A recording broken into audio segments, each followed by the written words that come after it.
नमस्कार, news point लेकर हाजिर हूं मैं राजीव। दोस्तों, राहुल गांधी और उनकी टीम ने आज बीजेपी को देश भर में एक बड़े व्यूह समझते होंगे आप, व्यूह में फंसा दिया है। दिल्ली से लेकर पंजाब, मध्य प्रदेश, ओडिशा, बिहार, पश्चिम बंगाल, जम्मू कश्मीर, महाराष्ट्र, तमिलनाडु, तेलंगाना, हर जगह बीजेपी अलग अलग मामलों में घिर गई है। कांग्रेस के साथ साथ इंडिया गठबंधन के दल बीजेपी पर सवाल उठा रहे हैं और जवाब देने की जगह बीजेपी हिंदू मुसलमान करने में लगी हुई है। आज राहुल गांधी ने एक ट्वीट कर बीजेपी को पेपर लीक पर घेरा और इसमें उन्होंने पद्म व्यूह, जी हाँ, इसलिए व्यूह मैं कह रहा था, चक्रव्यूह, पद्म व्यूह, ये चक्रव्यूह का तो इस्तेमाल राहुल गांधी ने पहले किया है इस शब्द का। और आपको याद होगा कि संसद में जब राहुल गांधी भाषण दे रहे थे तो चक्रव्यूह की उन्होंने बात कही थी और महाभारत काल में भी चक्रव्यूह शब्द वहाँ से आता है, आपको वो भी याद होगा।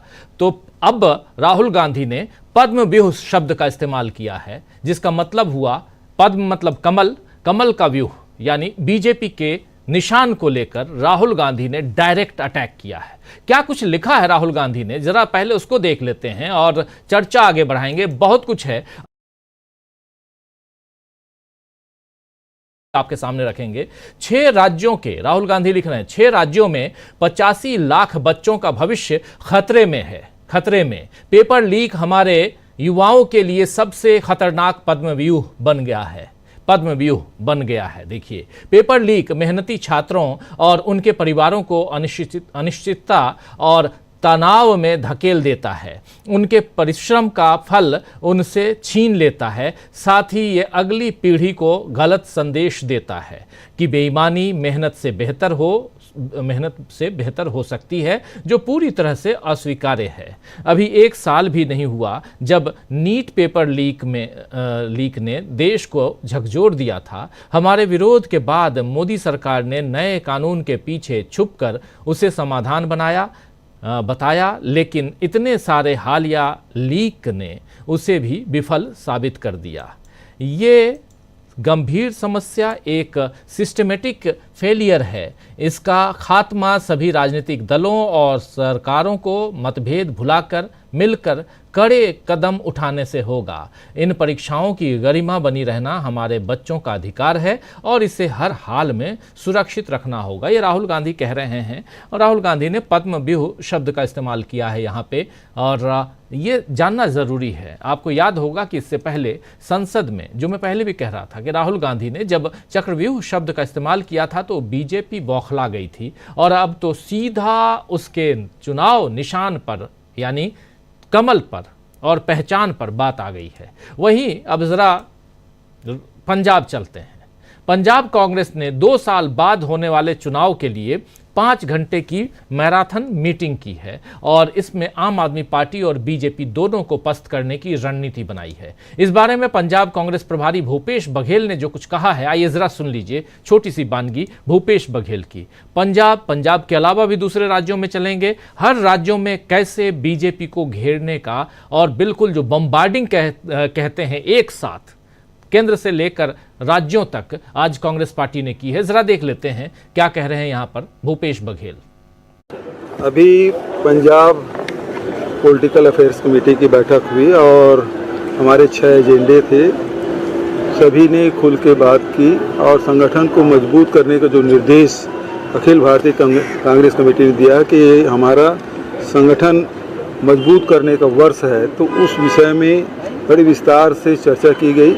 वैसे भी पंजाब में कांग्रेस बहुत मजबूत है, लेकिन उसे माइक्रो मैनेजमेंट करने की आवश्यकता है और इस मामले में सभी ने सहमति व्यक्त की और संगठन मजबूत करके अगले जो बैठक होगी उसमें एजेंडा भी हम लोग तैयार करेंगे पंजाब जो सरकार है उसके खिलाफ, और पंजाब के मुद्दों को लेकर एजेंडा तय करेंगे और उस सब को लेके हम बूथ लेवल तक जाएंगे और ट्रेनिंग प्रोग्राम भी होगा और बूथ कमेटियां भी बनाएंगे। और उसके बाद पंजाब के किसानों के, युवाओं के, महिलाओं के, दलितों के और वहाँ जितने भी नशा ड्रग वगैरह के जो मुद्दे हैं उस सब मुद्दों को लेकर एक लड़ाई लड़ने की तैयारी हम सब करेंगे। तो ये सारे मुद्दों में करीब 5 घंटे विस्तार से चर्चा की गई। तो यहां कांग्रेस पार्टी पंजाब में अभी 2 साल बाद चुनाव है, लेकिन तमाम मुद्दों को लेकर कांग्रेस पार्टी पंजाब में तैयारियों में जुट गई है। इधर ओडिशा चलते हैं दोस्तों। ओडिशा में आज यूथ कांग्रेस ने सीएम मोहन मांझी, वहां मोहन मांझी को आप कई लोग उनका नाम भी नहीं जानते होंगे, ओडिशा के मुख्यमंत्री हैं और बीजेपी से हैं वो। और मोहन मांझी के खिलाफ आज यूथ कांग्रेस ने नारेबाजी करते हुए सड़क पर प्रदर्शन किया। अभी ओडिशा विधानसभा में बीजेपी विधायक पर कांग्रेस विधायक से हाथापाई का आरोप था, इसी के खिलाफ कांग्रेस ने प्रदर्शन किया है। ओडिशा यूथ कांग्रेस का प्रदर्शन ये देखिए, जरा फुल स्क्रीन ले आइए और साफ साफ कि अलग अलग राज्यों में कांग्रेस कैसे तैयारी कर रही है, तैयारियों में जुटी हुई है, उसका ही ये नमूना है। जरा सुन लेते हैं शुरुआत से क्या कैसे ये पूरा का पूरा मामला। जरा फुल स्क्रीन ले आइए अगर ला सकते हैं तो। बहुत इंपॉर्टेंट है कि ओडिशा में भी कांग्रेस यहां महत्वपूर्ण ढंग से, जरा देख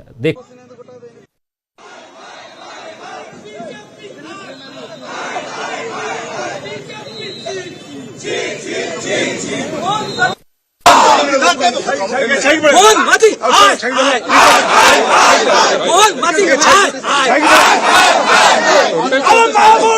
सुरक्षा नहीं, मोहन मांझी गादी छोड़ो, गादी छोड़ो, गादी छोड़ो, मोहन मांझी गादी छोड़ो, गादी छोड़ो, गादी छोड़ो।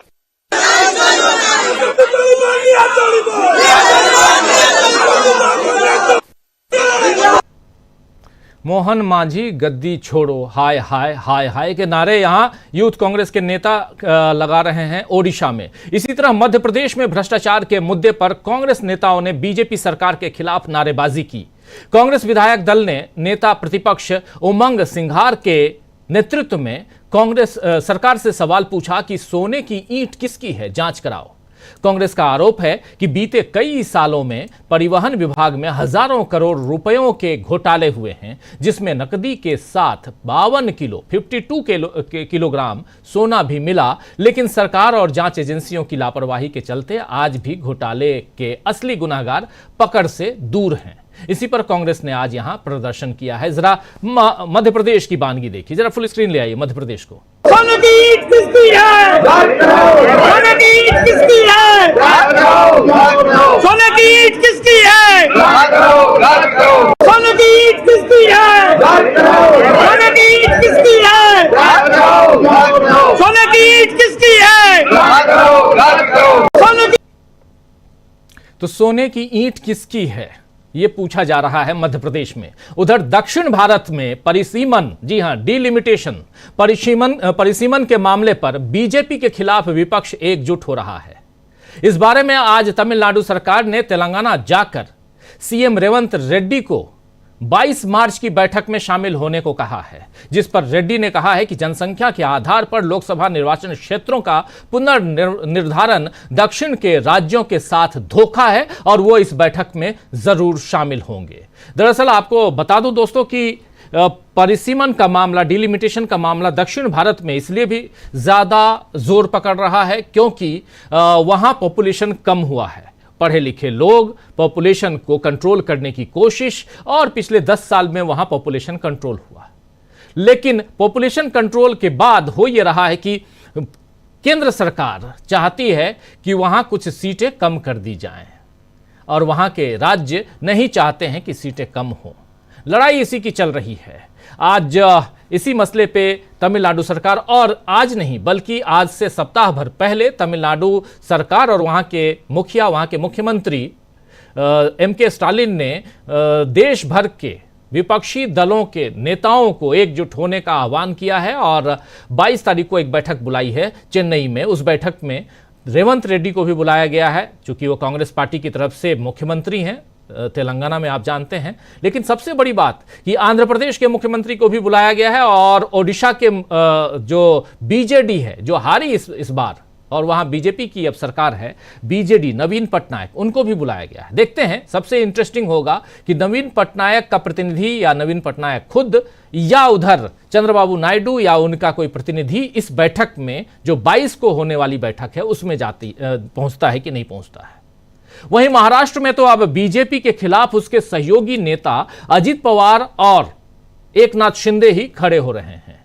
यह दावा आज शिवसेना यूबीटी के प्रवक्ता आनंद दुबे ने किया है। आनंद दुबे ने बताया है कि अजित पवार और एकनाथ शिंदे दोनों को बीजेपी ने ठगा है। आइए जरा सुन लीजिए कि कैसे ये दोनों, अजित पवार और एकनाथ शिंदे, दोनों को बीजेपी ने ठगा है, इसलिए ये दोनों एकजुट हो रहे हैं। सुनिए आनंद दुबे को। अजित पवार का बयान आया कि जिस तरह से महाराष्ट्र में बयानबाजी हो रही है, साफ तौर पे नीतीश रानी को लेके अजीत पवार के बयान के बाद जो हम सबको समझ में आ रहा है महाराष्ट्र वासियों को कि महायुति सरकार में फूट पड़ गई है। अजीत पवार और एकनाथ शिंदे मिलकर देवेंद्र फडणवीस और बीजेपी को घेरने का काम कर रहे हैं, क्योंकि बीजेपी ने जिस प्रकार इन दोनों को दबा कर रखा है, 23 नवंबर के नतीजों के बाद से ही एक गुलाम की स्थिति में आ गए एकनाथ शिंदे भी और अजीत पवार भी। अब उन्हें मौका मिल रहा है, क्योंकि जिस प्रकार इनके नेता हिंसा की बात कर रहे हैं, नफरत की बात कर रहे हैं, तो अजीत पवार एकनाथ शिंदे को मौका मिल गया है। देवेंद्र फडणवीस जी ने एकनाथ शिंदे के शुरू किए गए सभी कामों को बंद कर दिया, चाहे आनंद सीधा हो, चाहे खाने की व्यवस्था हो, चाहे धर्म यात्राओं की व्यवस्था हो, सबको फंड देना बंद कर दिया, सबको रोक दिया। तो ये तीनों में आपस में इतना मनमुटाव है, इतना सिरफुटवल है कि महाराष्ट्र की जनता इस समय त्राय त्राय कर रही है। जिस प्रकार बजट में भी आपने देखा, बजट में अजीत पवार का ये बजट नहीं था, ये बजट देवेंद्र फडणवीस का बजट था। अजीत पवार ने केवल उसको पढ़ा है। आप देखिए, लाडली बहन योजना के पैसे में कटौती कर दी गई, किसान निधि सम्मान योजना में कटौती कर दी गई, जो हमारी अपना आशा वर्कर्स हैं, आंगनवाड़ी बहनें हैं, उनको कोई फंड नहीं, युवाओं को कोई बेरोजगारी भत्ता नहीं। तो ये क्या था? तो अब इसका बदला अजीत पवार देवेंद्र फडणवीस के लोगों से ले रहे हैं, क्योंकि अजीत पवार और एकनाथ शिंदे दोनों को किनारे लगाने की कोशिश में बीजेपी महाराष्ट्र में, और इस बारे में शिवसेना उद्धव गुट के नेता और प्रवक्ता आनंद दुबे अपनी बात रख रहे थे। सवाल पूछा गया था इन्हीं दोनों पार्टियों के ऊपर। महाराष्ट्र में एनडीए में टूट साफ दिखाई दे रही है दोस्तों, और बिहार में एनडीए का कोई भविष्य नहीं दिख रहा है, क्योंकि अब तेजस्वी यादव ने बता दिया है कि नीतीश कुमार की सेहत पर कितने सवाल खड़े हो रहे हैं। आइए जरा सुन लेते हैं। सेहत पर लगातार सवाल, नीतीश कुमार की सेहत पर लगातार सवाल, लेकिन आखिर सवाल क्यों उठ रहे हैं? नीतीश कुमार की बानगी जो है, जो वो कह रहे हैं, उसमें कुछ न कुछ ऐसा जरूर है जिससे लगता है कि उनका जो स्वास्थ्य है, उनकी सेहत जो है वो ठीक नहीं है। सुनिए जरा तेजस्वी यादव ने क्या कुछ कहा है। जब इस पड़ाव पे वो पहुंच गए, इधर देखिए, हम लोगों को कामना करना पड़ रहा है कि भगवान उनके स्वास्थ्य को ठीक रखे। बार बार इस तरह का बोली सदन में हरकत है, ये साफ दिखाता है कि ये नॉर्मल नहीं है। और हमको लगता है कि नीतीश कुमार जी को खुद से इस्तीफा दे करके जो है दे देना चाहिए। और लगातार घटनाएं हो रही है, सदन में भी बैठते हैं तो तरह तरह का इशारा करते रहते हैं। राबड़ी देवी जी को हिंदी लगाती है, उसको इशारा करते हैं। आप समझ सकते हैं, हिंदी पर जो है मुख्यमंत्री इशारा करते हैं, हिंदी क्यों लगाई हुई? हम तो चाह रहे हैं कि भाई वो वीडियो निकलवाएं सदन से, जो इशारा करते हुए पीछे, और उस तरह की बातें अब हमको लगता है। इससे पहले भी जो मंत्री रही है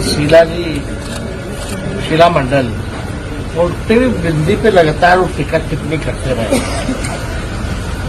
कोई भी टीका लगाता है तो दो लोगों में वो लड़वाने का माथा काम करता है। ऐसा कितना वीडियो आप लोगों के। तो सुन रहे थे यहां तेजस्वी यादव को। तेजस्वी यादव के जो आरोप हैं उनमें अकेले नीतीश ही नहीं, बल्कि उनके कारण बीजेपी भी परेशानी में पड़ेगी, और ऐसे में बीजेपी चाहे जितना दम लगा ले, उसे बिहार में जीत नहीं मिलेगी। वहीं पश्चिम बंगाल में भी अगले साल होने वाले चुनाव से पहले बीजेपी नेता परेशानियों में पड़ रहे हैं। नेता प्रतिपक्ष शुवेंदु अधिकारी ने मंगलवार को, यानी 2 दिन पहले, टिप्पणी की थी कि अगर भाजपा सत्ता में आती है तो तृणमूल कांग्रेस के मुस्लिम विधायकों को विधानसभा से बाहर निकाल दिया जाएगा, जिसके बाद आज विधानसभा में शुवेंदु अधिकारी के खिलाफ प्रस्ताव पारित किया गया है। बीजेपी ममता बनर्जी पर हिंदू विरोधी होने का आरोप लगाती रही है, लेकिन अब तो उसी का मुस्लिम विरोधी चेहरा साफ नजर आ रहा है।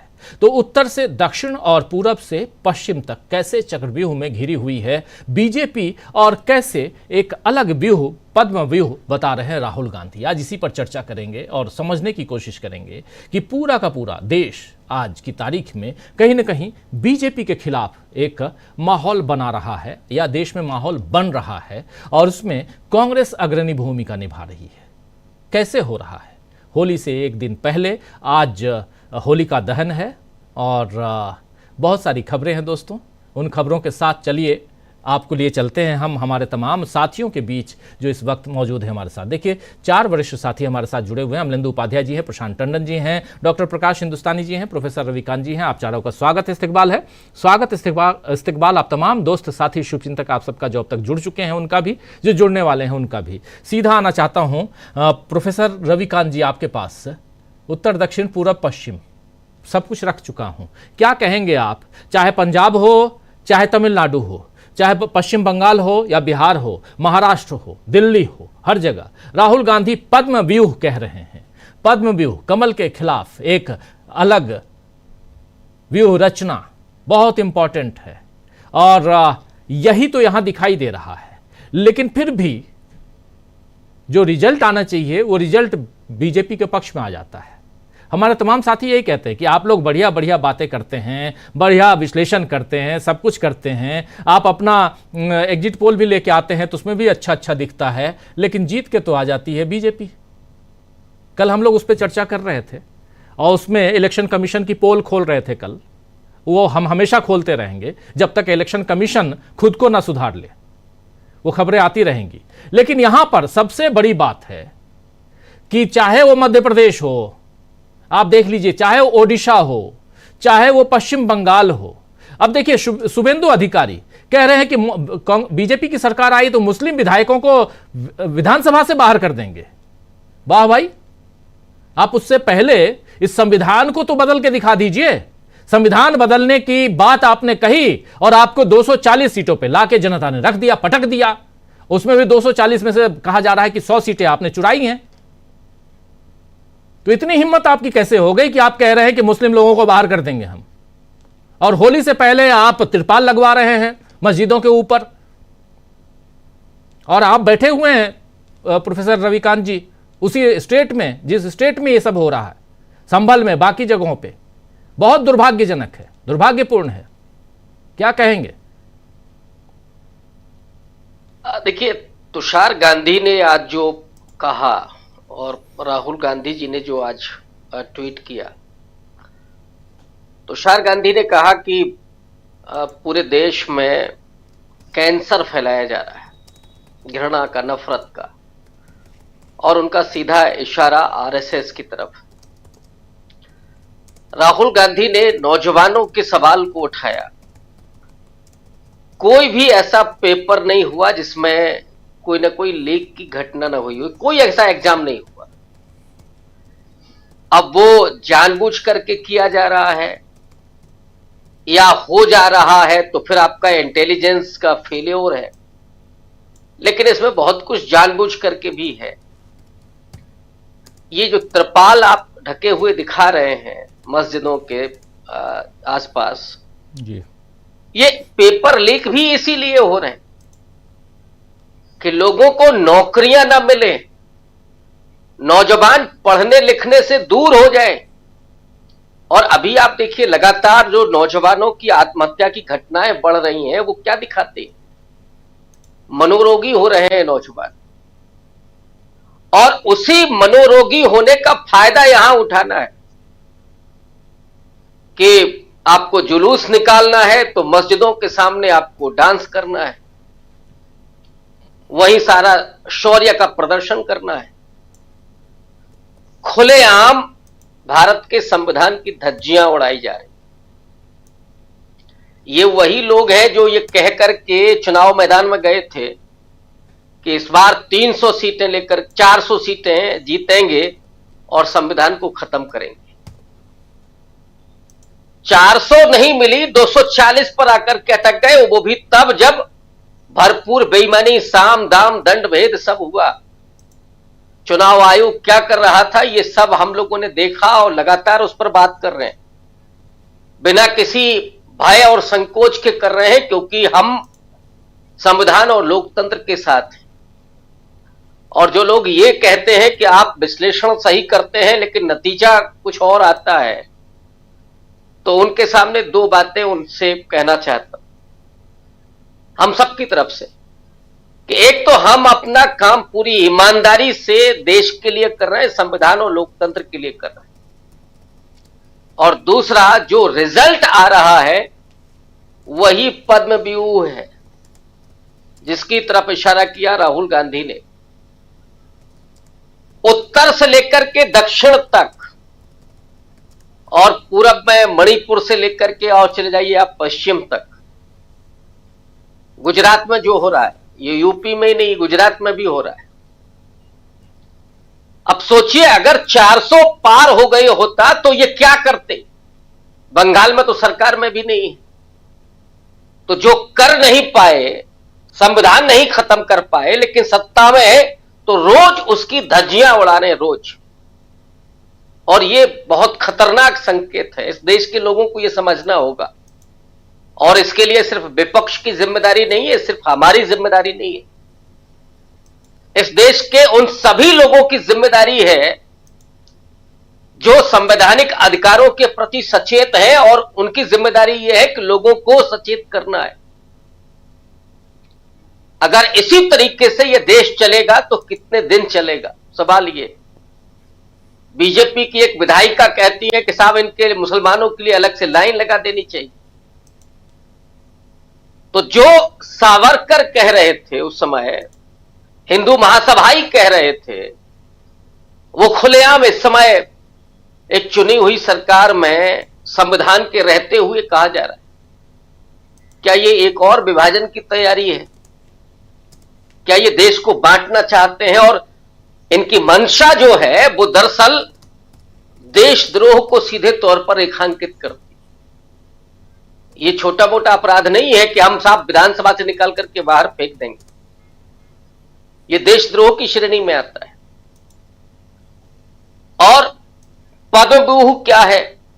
राजीव जी, जब आपने और राहुल गांधी के इस ट्वीट को दिखाया जी, मैं मुख्यमंत्री आवास और राजभवन से बहुत दूर नहीं हूं, 3-4 किलोमीटर का ही फासला है और कई बार उधर से गुजरना होता है।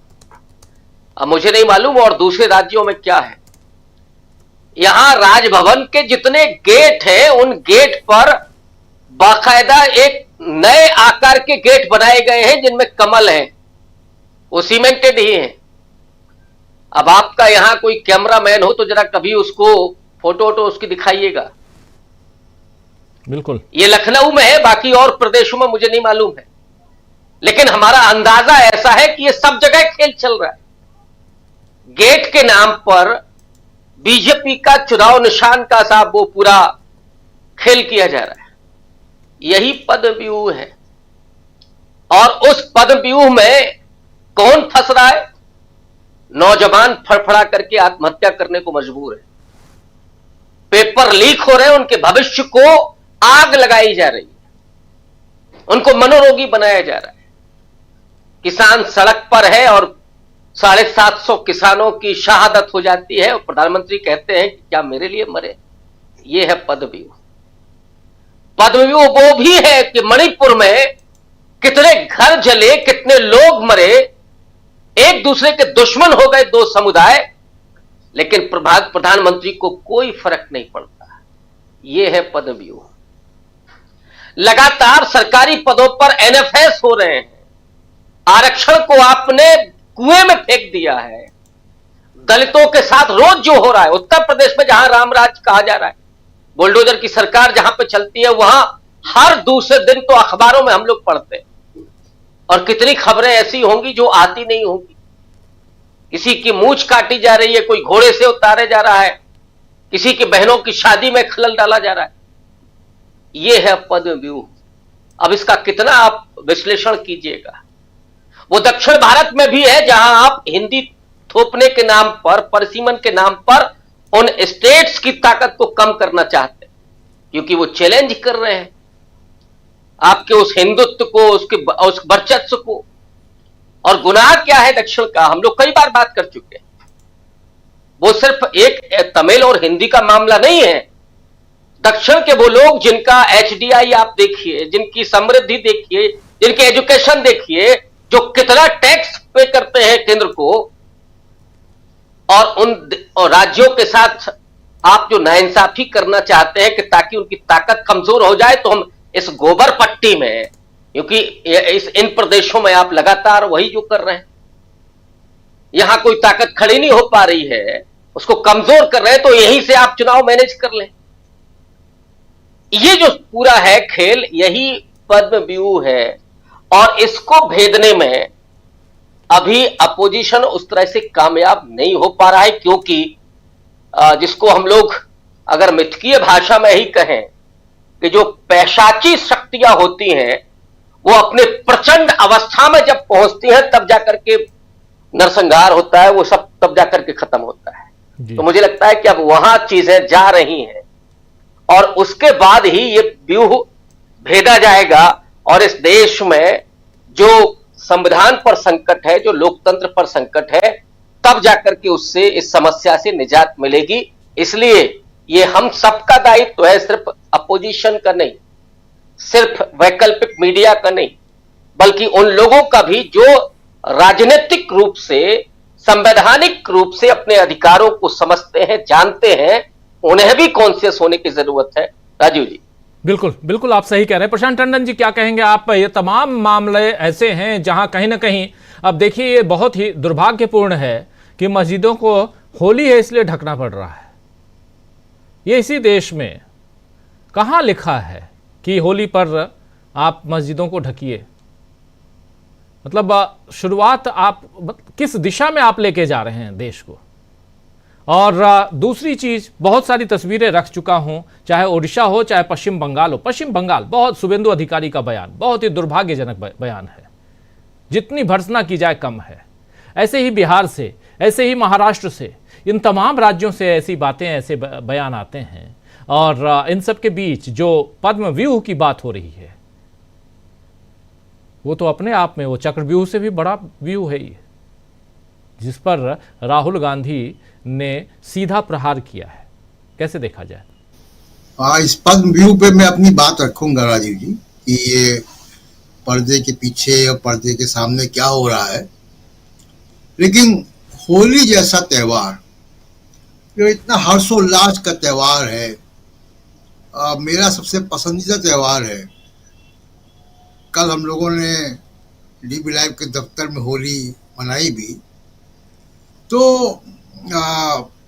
होली एक ऐसा त्योहार है जिसमें कोई ऊंच नीच, अमीर गरीब, धर्म जाति का कोई भेद नहीं है, सब एक रंग में रंग जाते हैं। इतना खूबसूरत त्योहार, और उसमें भी उस मोहब्बत के रंगों के त्योहार में नफरत अगर कोई घोल दे, तो आप सोचिए कि वो कितना, जिसकी चर्चा भी प्रोफेसर रविकांत कर रहे थे, वो राक्षस प्रवृत्ति है, वो इंसान नहीं है।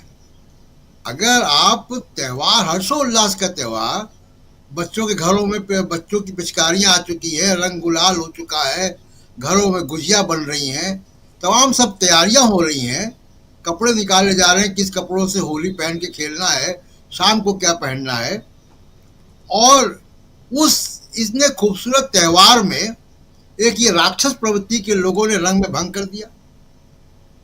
तलाव में पूरे उत्तर प्रदेश में मस्जिदों पे तिरपाल ढके जा रहे हैं। क्या हुआ? पहले कभी ऐसी होली आई नहीं है क्या रमजान के दौरान? क्या ऐसा कभी हुआ नहीं है कि होली जो है, होली में क्या मुसलमान कहीं और चले जाते थे? यहीं रहते थे। रमजान के दौरान भी होली आई है, कई बार हुआ ऐसा, जुमे के दौरान भी आई है होली। तो ऐसा तो कभी नहीं हुआ कि इसको लेके इतना ज़्यादा बवाल हो। और एक दो टके का एक अफसर, जिसको कि वहाँ का मुख्यमंत्री जो है वो इंडोर्स कर रहा है एक टीवी चैनल में जाके, जो टीवी चैनल दिन रात नफरत का, मीडिया नफरत का प्रचार करते, नफरत फैलाते समाज में। एक बहुत अदना पुलिस अधिकारी, उसको ठीक करना चाहिए था, उसको सस्पेंड करना चाहिए था, उसको सजा देनी चाहिए थी कि तुम्हारा तुम संविधान के मुताबिक बात करोगे और उस मामूली से पुलिस अधिकारी को आपने हीरो बना दिया, जिसके दिमाग में जहर भरा हुआ है, जो संविधान और कानून और रूल ऑफ लॉ की परिभाषा नहीं जानता। आप देखिए छत्तीसगढ़ में एक पुलिस अधिकारी का वीडियो वायरल है, वो कितनी समझदारी की बात कर रहे हैं, तमाम और अधिकारियों की बातें आती हैं। तो ये एक तो सबसे बड़ी बात कि ये बहुत शर्म की बात है, और वो एक्सपेरिमेंट फेल हो चुका है। एक्सपेरिमेंट कामयाब होता तो 33 सीटें नहीं आती 62 से, अयोध्या नहीं हार जाते आप। अगर नफरत की राजनीति चल रही होती, बुलडोजर से वोट मिल रहा होता, तो ये हालत नहीं होती, अयोध्या भी नहीं हारते आप। और मिल्कीपुर का भी चुनाव एक साथ कराने की हिम्मत नहीं थी, और किस तरीके से कराया है, वो चुनाव अनफेयर तरीके से होता तो उसका नतीजा वैसे ही आता। अब सवाल उठता है कि योगी आदित्यनाथ इतने एक्टिव क्यों हो गए आजकल। इसको समझना होगा राजीव जी कि मामला क्या है। देखिए, मामला ये है कि अमेरिका की वजह से, ट्रंप के टैरिफ घोषणा की वजह से, और इनके नरेंद्र मोदी के मुंह पर टैरिफ की घोषणा की और ये खामोश रह गए, और तमाम वजह से अडानी ये आए, और इनके आने के तुरंत बाद अडानी का संबंध भी आ गया। हथकड़ी बेड़ी में हमारे लोगों को भेजा गया। केवल भेजा ही नहीं गया, अमेरिका की सरकारी एजेंसी से उनका वीडियो भी इशू किया गया। बार बार ट्रंप ने कहा कि मोदी माय फ्रेंड को हमने वोटिंग टर्नआउट के लिए पैसा दिया जी। तो कई बार उसने कहा कि टैरिफ लगाते हैं, रेसिप्रोकल टैरिफ हम लगाएंगे। बार बार उसने बेइज्जत किया। मोदी साहब की पोजीशन बहुत ही वनरेबल हो चुकी है। उस इंडस्ट्री को भी ये नहीं प्रोटेक्ट कर पा रहे हैं जिस इंडस्ट्री ने, कैपिटलिस्ट ने, उद्योगपतियों ने उनको वहां बनाया है। उनके भी हितों की रक्षा नहीं कर पा रहे हैं। तो आप देख लीजिएगा अगले कुछ सप्ताह में बिल्कुल तस्वीर साफ हो जाएगी। मोदी साहब की जो ग्रिप है प्रशासन पे, एडमिनिस्ट्रेशन पे, ब्यूरोक्रेसी में, वो कमजोर हो रही है। क्यों गए भाग के मॉरिशस? इधर अडानी की चिट्ठी आई है, उधर ये वो चले गए मॉरिशस। होगा बायलैटरल कुछ आपने घोषणा कर दी, वहां की पार्लियामेंट भी बनाएंगे आप। बहुत सी चर्चाएं हैं उसको इनके मॉरिशस को जाने को लेकर, क्योंकि हिंडनबर्ग की रिपोर्ट में मॉरिशस की शेडी कंपनियों के नाम आए थे जो अडानी के भाई चलाते हैं वहां से। तो सवाल तो उठ रहे हैं। अब जब ग्रिप कमजोर हो रही है तो योगी आदित्यनाथ चल पड़े एक बार फिर अपना रेलिवेंस साबित करने के लिए। इसलिए वो ज्यादा एक्टिव हैं आजकल, इसलिए वो दिल्ली बहुत आ रहे हैं, मीडिया हाउसेस में इंटरव्यू दे रहे हैं, कॉन्क्लेव में पार्टिसिपेट कर रहे हैं। तो ये योगी आदित्यनाथ की जो सडन एक्टिविटी बढ़ी है, खबरों में आने का उनका जो कारण है, वो कारण यही है कि बीजेपी के अंदर अब सत्ता संघर्ष की शुरुआत हो रही है केंद्रीय स्तर पर। अध्यक्ष नहीं बना पाए, कोई नाम चलते हैं, कभी खट्टर का नाम चलता है कि खट्टर को बनाना चाहते हैं, फिर वो नाम हट जाता है, किसी और का नाम आता है। बीजेपी का अध्यक्ष नहीं बना पा रहे, सेंसस नहीं करा पा रहे, जिसकी चर्चा अभी आप कर रहे थे दक्षिण भारत में। डिलिमिटेशन तब होगा जब सेंसस होगा, वो भी अगले सेंसस में होगा, इस सेंसस में भी नहीं होगा। इसके बाद के सेंसस में होना है डिलिमिटेशन। संविधान में 2026 के बाद के सेंसस की चर्चा है, लेकिन उस पर खामोश है। दक्षिण भारत ने एक पूरा माहौल बना दिया। वो अपने चुनाव की वजह से कर रहे हैं, जिस भी वजह से कर रहे हैं, लेकिन आप देखिए कि अभी आप चर्चा कर रहे हैं बीजेपी की चर्चा, उड़ीसा के, जो वहां पे पहली मीटिंग हुई है पिछले महीने या इसी महीने शायद हुई है, पहले सप्ताह में, बीजेडी वहां गई थी और अब सिद्धारमैया और रेवंत रेड्डी ने भी समर्थन दे दिया है स्टालिन की मुहिम को। पूरा दक्षिण भारत एक है और उसमें चंद्रबाबू नायडू बहुत घाटे में रहेंगे क्योंकि पूरा दक्षिण भारत में ये लहर चल रही है जी। और वो इतनी दूर तक चली गई है कि बजट पेश हुआ है तमिलनाडु में तो रुपये का जो निशान है जो कि देवनागरी लिपि में है, सरल भाषा में कहें कि हिंदी में है, उसको उन्होंने तमिल में कन्वर्ट कर दिया अपने प्रदेश के लिए।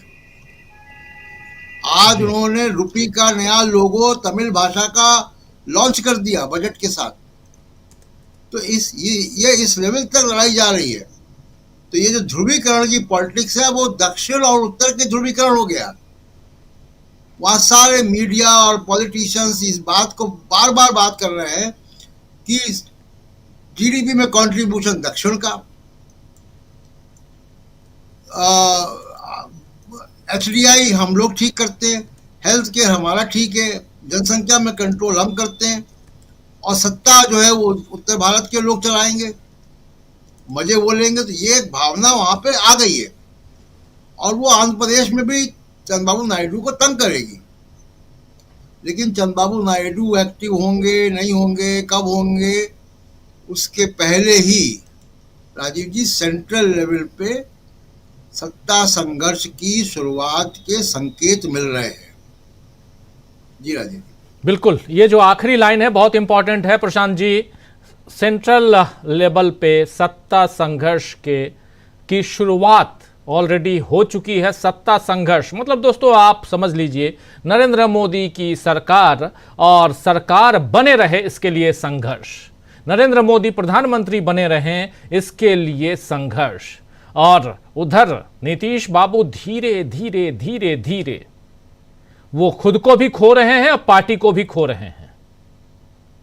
दूसरी तरफ अगर दक्षिण भारत एकजुट हो रहा है तो आंध्र प्रदेश को दक्षिण भारत के साथ जाना होगा। आंध्र प्रदेश को वहां के मुख्यमंत्री को जो दूसरा वर्ग है मुस्लिम समुदाय उसको वो इग्नोर नहीं कर सकते। जरा आना चाहता हूं डॉक्टर प्रकाश हिंदुस्तानी जी आपके पास और स्वागत करना चाहता हूं। हेमंत कुमार जी हमारे साथ जुड़ गए हैं। हेमंत जी आपका स्वागत है, सीधे पटना से जुड़े हुए हैं, पटना भी चलेंगे। अभी मैं कह रहा था कि कैसे धीरे धीरे नीतीश बाबू जो हैं खुद को खो रहे हैं, अपनी जो सियासत है उसको मिट्टी में मिला रहे हैं। ये सब हम बात करेंगे, आपके जरिए समझेंगे। लेकिन डॉक्टर प्रकाश हिंदुस्तानी जी दक्षिण से लेकर महाराष्ट्र से होते हुए मध्य प्रदेश यानी मध्य भारत तक, हालांकि आप पूरे देश की जो सियासत है, कोई भी खबर है उस पर पैनी निगाह रखते हैं। कभी भी रात के 2 बजे भी अगर कहूं कि इस पर विश्लेषण करना है तो आप कर देंगे। लेकिन जरा आपसे समझना चाहता हूं कि आंध्र प्रदेश, महाराष्ट्र, मध्य प्रदेश, इन सब राज्यों से कैसे चुनौती मिल रही है यहां नरेंद्र मोदी को, और खासकर दक्षिण भारत से जिसका जिक्र कर रहे थे प्रशांत टंडन जी। जी नमस्कार। पहली बात तो ये कि दक्षिण भारत में अपने प्रदेश के प्रति, अपनी भाषा के प्रति जो सम्मान का भाव है, जो गर्व का भाव है, वो भाव उत्तर भारत में कमोबेश नहीं।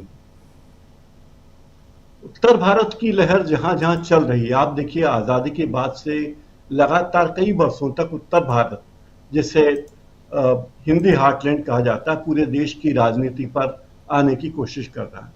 लेकिन दक्षिण के राज्य, चाहे केरल हो, तमिलनाडु हो, आंध्र प्रदेश हो, जो अब तेलंगाना बना है वो हो, बंगाल हो, इनकी धारा हमेशा अलग बहती रही। ये राज्य कभी भी दिल्ली के साथ कदम ताल नहीं करते रहे, चाहे केंद्र में किसी भी पार्टी की सरकार रही हो, किसी भी गठबंधन की सरकार रही हो। इन राज्यों में अपनी क्षेत्रीयता की भावना ज्यादा है। अगर अतीत में आप जाएं तो जब हिंदी को राजभाषा का दर्जा देने की बात थी और जगह जगह तमाम सरकारी विभागों में, निगमों में हिंदी अधिकारी या राजभाषा अधिकारी नियुक्त किए गए थे, तब से आप देखिए किस तरह ये विरोधाभास चला आ रहा है। लेकिन अभी जो कटुता आई है, उस कटुता के पीछे जो बात नजर आती है वो ये कि किस तरह बीजेपी का साम्राज्य बढ़े। बीजेपी को दक्षिण भारत में वो कामयाबी कभी नहीं मिल पाई जो उसे उम्मीद है कि चाहिए इस देश पर राज करने के लिए। वो दूसरी पार्टियों के साथ गठबंधन करती है और गठबंधन के भरोसे कई राज्यों में अपनी सरकार चलाती है। तो दक्षिण की विचारधारा अलग है, उत्तर की अलग है, और जो आपत्तियां हैं दक्षिण भारत की वो बहुत हद तक जायज है। वहां साक्षरता का प्रतिशत ज्यादा है, व्यावसायीकरण ज्यादा है, औद्योगिकरण ज्यादा है। दक्षिण भारत के कई राज्य जहां बंदरगाह हैं, जैसे कई हमारे हिंदी भाषी कई राज्यों में बंदरगाह नहीं है, तो बंदरगाह होने का फायदा भी उन्हें है, और वे ज्यादा आर्थिक रूप से मजबूत राज्य। इसके बाद भी उनकी बातें नहीं सुनी जाती, उनको उनका ड्यूज नहीं दिया जाता। खासकर देख के जीएसटी आने के बाद जो शिकायत ये भी है कि उन राज्यों को जो ड्यूज दिए जाने थे वो नहीं मिल रहे। अभी तमिलनाडु के मुख्यमंत्री ने जो बात कही उसमें ये बात स्पष्ट है कि हम तो देश का विकास चाहते हैं, हमने आबादी पर नियंत्रण किया, हमने आर्थिक विकास में योगदान दिया, तो क्या इसका मतलब ये हुआ कि आप हमें दोयम दर्जे का मानेंगे? आप जो परिसीमन की बात हो रही है, परिसीमन करके आप दक्षिण भारत के राज्यों में सांसदों की संख्या कम कर देंगे लोकसभा के, तो हमारी आवाज कम हो जाएगी। उनकी बात ये साफ है। तो अब जो पूरा संघर्ष है वो देश को एक रखने का या एक बनाने का नहीं है, बल्कि बीजेपी अपने आप को कैसे सत्ता में बनाए रहे, इसका संघर्ष है। और बीजेपी के साथ साथ जो आनुवंशिक संगठन बताए जाते हैं बीजेपी के, जो राजनीति की मुख्य धारा में है, जो बीजेपी की राजनीति चलाते हैं, उनको लेकर भी जो बातें बार बार कही जाती है कि खास करके आरएसएस को लेकर, कि आरएसएस जिस तरह से ध्रुवीकरण कर रहा है और करने जा रहा है, लगातार कर रहा है दक्षिण भारत के राज्यों में भी, वहां उसकी स्थिति क्या है? तो ध्रुवीकरण की राजनीति बीजेपी चला रही है। बीजेपी को लगता है कि हम किसी भी तरह से अपने बूते पर, हिंदी भाषी राज्यों के बूते पर देश में अपनी मनमानी करें जो उन्हें मुश्किल लगता है। मुझे लगता है कि बीजेपी को ये जिद छोड़नी चाहिए और स्वतंत्र रूप से सबको अपना काम करने देना चाहिए। अभी कार्यक्रम की शुरुआत में आपने जो मुद्दा उठाया था कि 61 साल के बाद रमजान के शुक्रवार में होली आ रही है, तो ये बड़ा महत्वपूर्ण दिन है, लेकिन मस्जिदों में ढकने की क्या जरूरत है? वहां तारपोलिन क्यों ढका जाए, किस रंग से ढका जाए, ये बात तो बड़ी हास्यास्पद है। ये कभी नहीं हुआ। और ये मानना कि होली केवल हिंदुओं का त्योहार है या रमजान के अंत में जब ईद मनाई जाती है तो ईद केवल मुसलमानों का त्योहार है, ये बड़ी आपत्तिजनक बातें हैं। मुझे लगता है कि ये सारे त्योहार राष्ट्रीय त्योहार है और इस देश की एकता को बनाए रखने के लिए जरूरी है कि सारे त्योहार सारे लोग मनाएं। जैसे ईद सारे लोग मनाते हैं, दिवाली सारे लोग मनाते हैं, होली भी सारे लोग मनाते हैं। तो जब सरकार की तरफ से फरमान जारी होता है कि मस्जिदों को ढक दो, मस्जिदों की दीवारों को, गुंबदों को ढक दो, तो इससे गलत संदेश जाता है कि इस देश में मतभेद चाहती है सरकार, मत विभाजन चाहती है। और ये सबसे गंभीर बात है कि त्योहार की पवित्रता भी सरकार नष्ट कर रही है और एकता पर भी आंच ला रही है। राजीव जी, बिल्कुल आप सही कह रहे हैं कि त्योहार की पवित्रता और एकता, ये दोनों बहुत महत्वपूर्ण है। और इसके साथ साथ देश की एकता, जब एकता की बात आती है तो देश की एकता, लेकिन देश की एकता और अखंडता को अक्षुण्ण बनाए रखने के जो सपने, जो की कस्में खाते हैं, सपने नहीं कस्में खाते हैं संविधान को हाथ में लेकर, वो आखिर क्या कर रहे हैं? और सबसे बड़ी चीज कि जो ऐसी कस्में खाते हैं उनके साथ जो अधिकारी वर्ग है वो क्या कर रहा है, सबसे दुखद है। जरा हेमंत कुमार जी आपसे समझूं कि कैसे देखा जाए, बिहार में भी जो पॉलिटिकल सिनेरियो है वो तो है ही, लेकिन उसके अलावा होली से पहले जिस प्रकार भेदभाव करने की कोशिश हुई और एक एएसआई को पीट कर मार डाला गया इसी बिहार में, ये भी बहुत दुखद घटना है। और इन सब के बीच नीतीश बाबू, उनका प्रशासनिक, उनकी जो क्षमता थी उसके बारे में काफ़ी चर्चा होती थी। बिहार को लेकर कितनी सारी बातें, नीतीश कुमार को लेकर कि एक प्रगति के पथ पर बिहार को लेके जाने वाला मुख्यमंत्री, ये भी कहा जाता था कभी। और अब देखिए, चूंकि आप बैठे हुए हैं, आपसे बेहतर और कौन बताएगा। और सबसे बड़ी चीज़, वो कहाँ गई वो एकता वाली कस्में, कहाँ हैं वो कस्में, कहाँ हैं वो वादे? सब तो यहाँ भूल भुलैया दिखाई दे रहा है।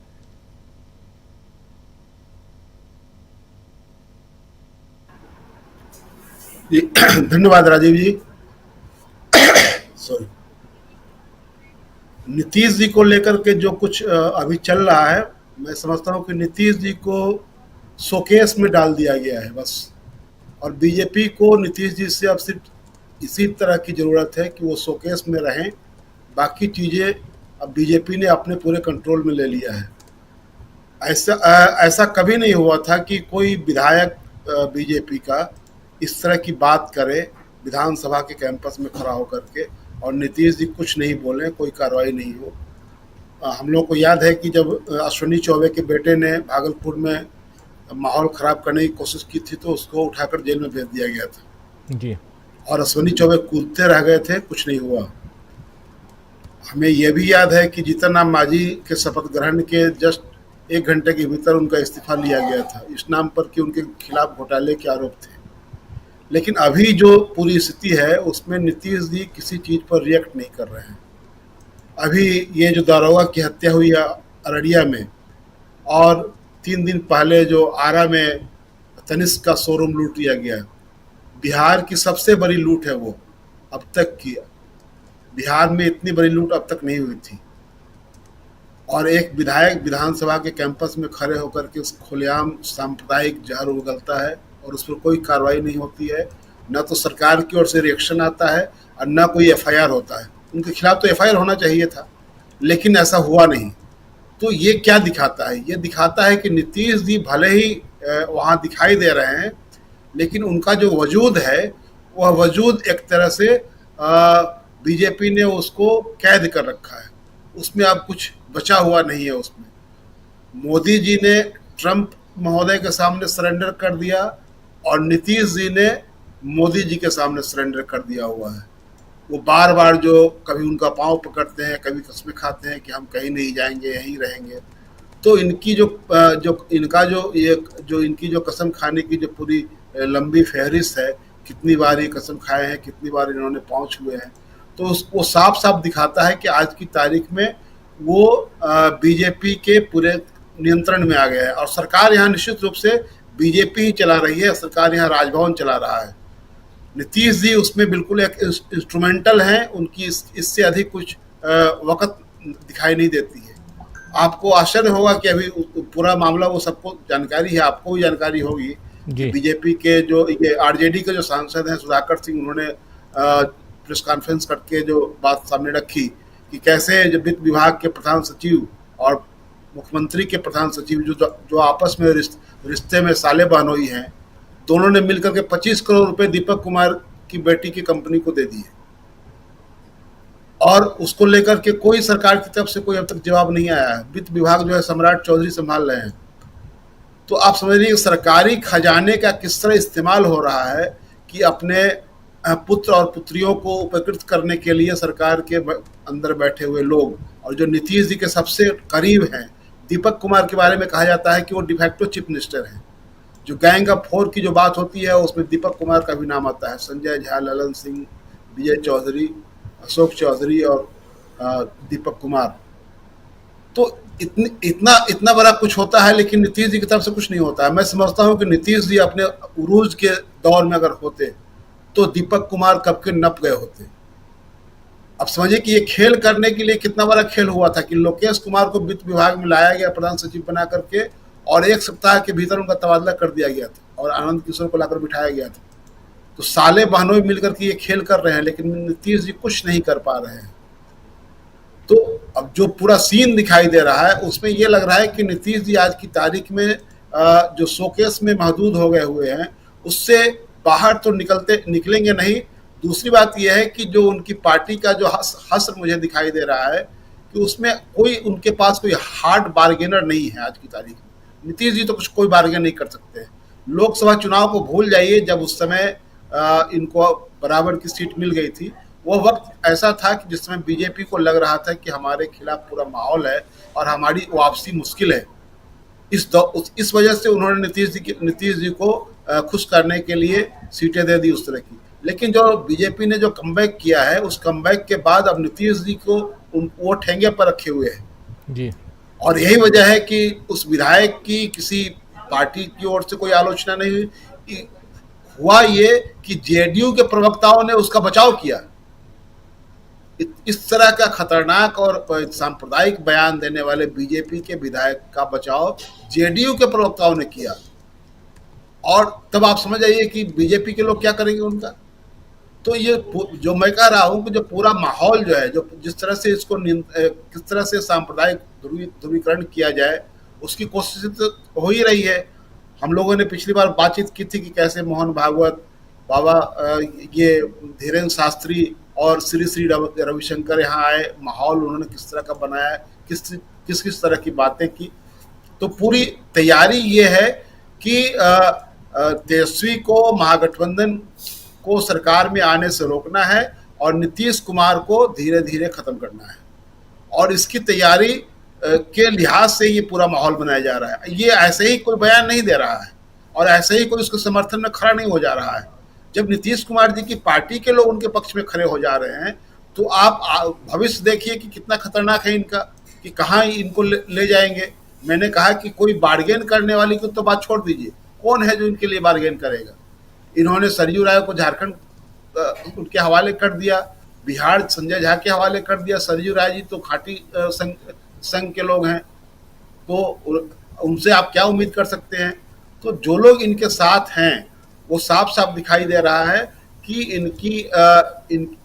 इनके लिए बीजेपी सिर्फ ये इंतजार कर रही है कि ये चुनाव किसी तरह निकल जाए बस, और उससे ज्यादा इनका इस्तेमाल इनकी जरूरत उसको नहीं है।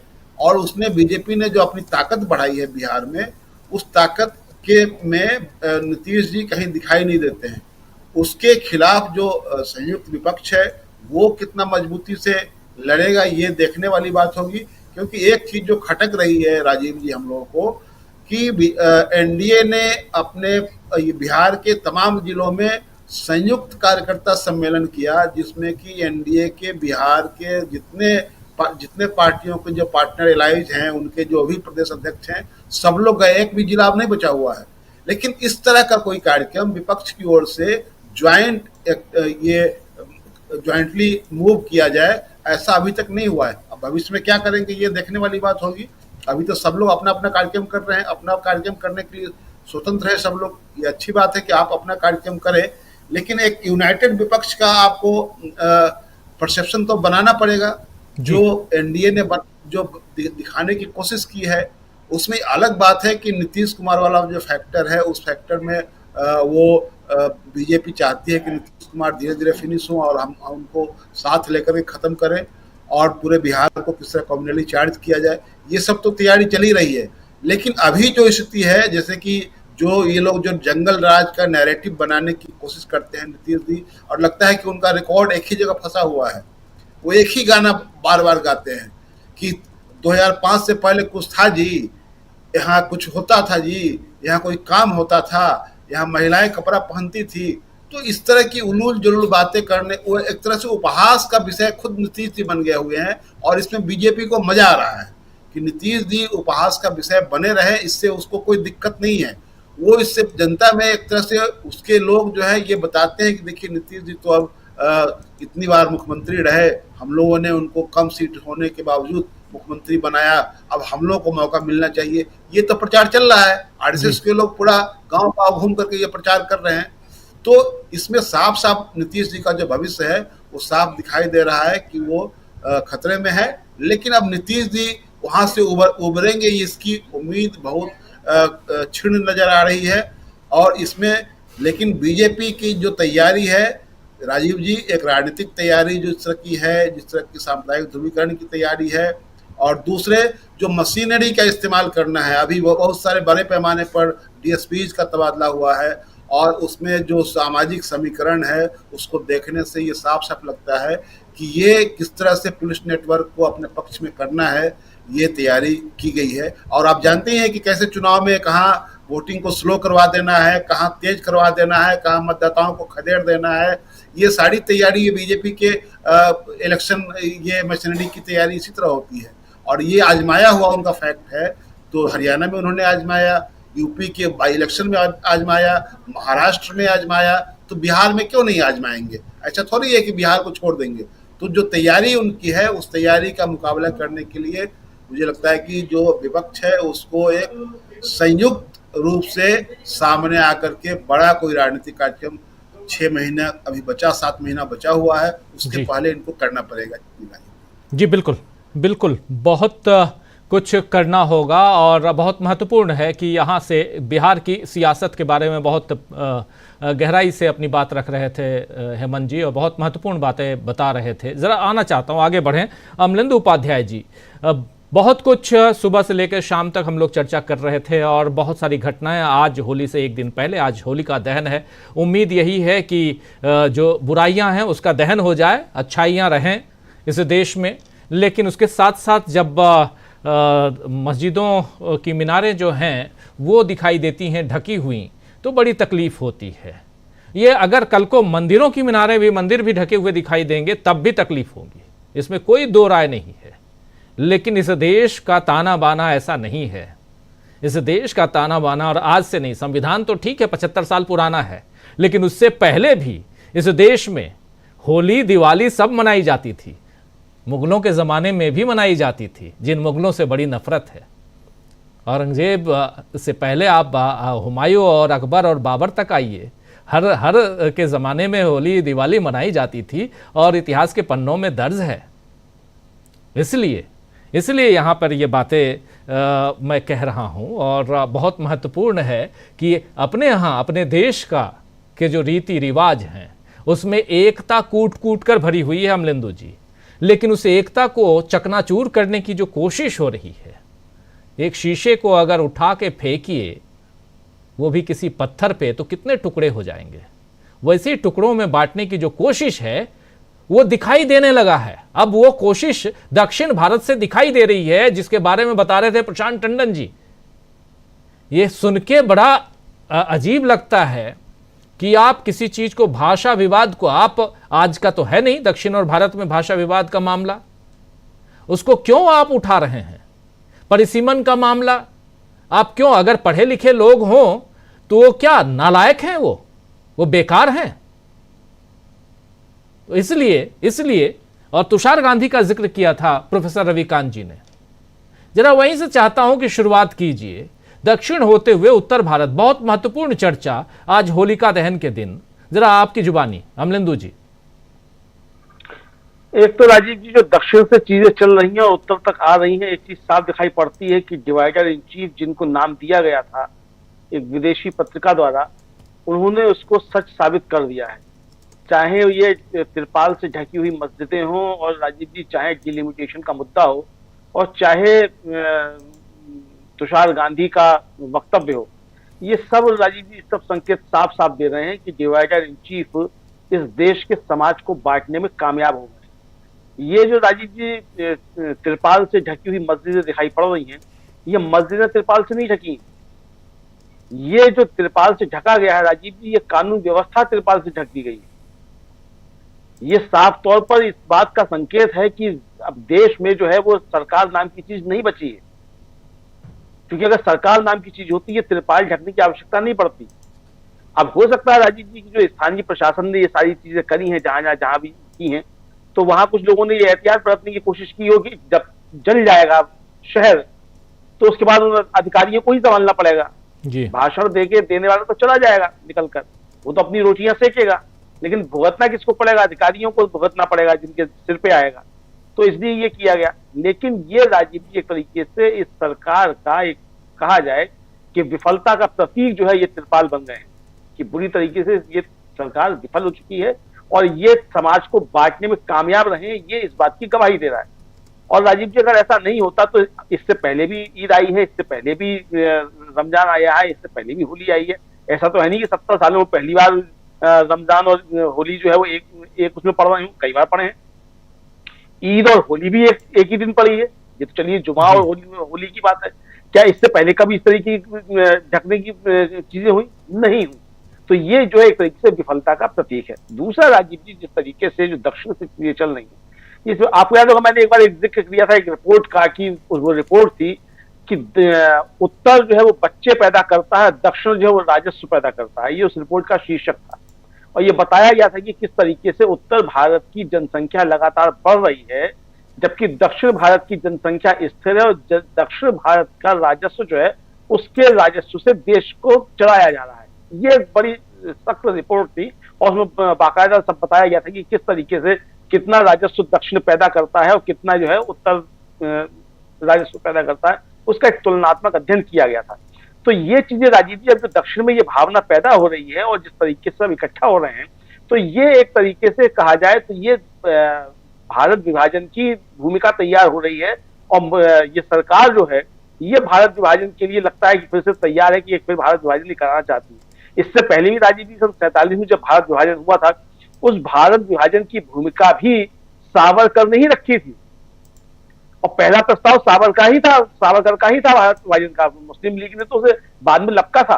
तो ये जो भारत विभाजन के अपराधी हैं, ये फिर भारत विभाजन की ओर देश को ले जाना चाहते हैं, दक्षिण और उत्तर के मसले को लेकर, चाहे वो ईद और रमजान के मसले को लेकर, हर मसले को लेकर इनकी पूरी रणनीति जो है वो भारत विभाजन की तरफ देश को ले जाने की है। जी बिल्कुल, भारत विभाजन की ओर, दक्षिण और भारत से शुरुआत और कहां कहां इस विभाजन की रेखा को आगे बढ़ाएंगे, ये बड़ा देखना दिलचस्प नहीं होगा दोस्तों, दुखदाई होगा। कई चीज़ें दिलचस्प होती हैं, कई दुखदाई होती हैं, लेकिन जब विभाजन की रेखा गहरी होती है तो वो दुखदाई होती हैं। आज के युग में, आज जब हम हैं या हमसे पहले के लोग या देश के प्रधानमंत्री नरेंद्र मोदी, उन्होंने भी विभाजन की उस घड़ी को नहीं देखा है और उस समय के आपदाओं को नहीं झेला है। लेकिन कई लोग हैं जिन्होंने देखा, और अगर नहीं भी देखा तो कहानियों में, किताबों में, इतिहास के पन्नों में जो चीज़ें दर्ज हैं, उन चीज़ों को अगर पलटकर पढ़िए, देखिए, सुनिए, तो वो आपकी शरीर के को कहीं ना कहीं बहुत ज़्यादा दुख पहुंचाती हैं, तकलीफ देती हैं। इसलिए उस विभाजन की रेखा को गहरी मत होने दीजिए। लेकिन क्या हमारे देश की सरकार जो है ऐसा सोचती है कि गहरी ना हो? ऐसा लगता नहीं है। प्रोफेसर रविकांत जी, आपके पास एक बार फिर आना चाहता हूं। बहुत कुछ हम लोग बातें कर रहे हैं और कुछ गंभीर चर्चा कर रहे हैं, बहुत गंभीर चर्चा कर रहे हैं। इसलिए भी आज, हालांकि होली के मूड में रहना चाहिए था, आज कुछ रंग भंग वाली बात होनी चाहिए थी, लेकिन बात यहाँ बहुत अलग ढंग की हम कर रहे हैं। इसलिए कर रहे हैं क्योंकि कुछ तस्वीरें वैसी हैं जो दुखदाई हैं। और वैसे में जरा आपसे एक बार फिर समझना चाहता हूँ कि कांग्रेस पार्टी ने जो आज अलग अलग राज्यों में जो हल्ला बोल किया है, क्या जो बात हम लोग कहते हैं कि अगर आपको देश को सुधारना है तो फिर आपको जीत की भूख आप में पैदा करनी होगी, ये बात आप भी कह चुके हैं कई बार, क्या वो चीज़ दिखाई दे रही है? उसकी तैयारियां दिखाई दे रही हैं? अभी चुनाव बिहार में है और 6 महीने 8 महीने बाद है, तैयारियां दिखाई दे रही हैं क्या?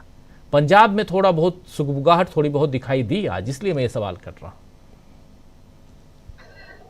देखिए राजीव जी, लोकसभा चुनाव के बाद ही राहुल गांधी बहुत एक्टिव हो गए थे इस मामले में कि संगठन को बिना दुरुस्त किए और उसको सक्रिय किए बिना कम से कम इस बीजेपी से चुनौती पूरी तरीके से नहीं दी जा सकती, क्योंकि यहां चुनाव लोकतांत्रिक तरीके से नहीं लड़े जा रहे, या तो साम दाम दंड भेद सब चल रहा है।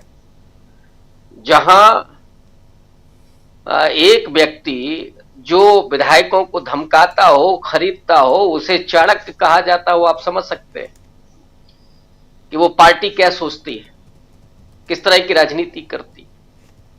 तो जरूरत इस बात की है कि कांग्रेस पार्टी को सांगठनिक रूप से मजबूत ही नहीं किया जाए, उसको एक्टिव भी किया जाए, और इसके साथ साथ जो देश के सामाजिक समीकरण हैं उनके अनुसार उसमें भागीदारी सुनिश्चित हो।